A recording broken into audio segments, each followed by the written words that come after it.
Encountering the Unable to Initialize Steam API error. In this tutorial, we'll guide you through simple steps to fix it and get your Steam games running smoothly again.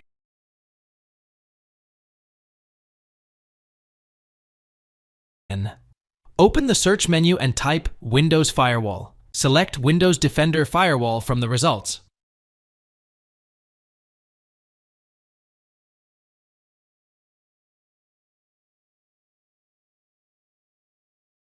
On the left side, click Allow an app or feature through Windows Defender Firewall.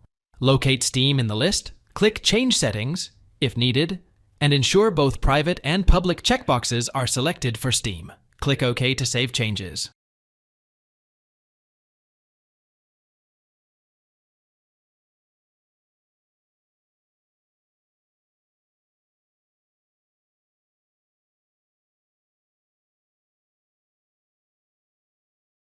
Locate the Steam shortcut on your desktop or search for it in the Start menu. Right-click on Steam and select Run as administrator. If prompted by User Account Control, UAC, click Yes. This process ensures that Steam has the necessary permissions and network access to initialize properly. If the issue persists, consider restarting your computer or reinstalling Steam as a last resort. Thanks for watching. If it helps, make sure to hit like and subscribe.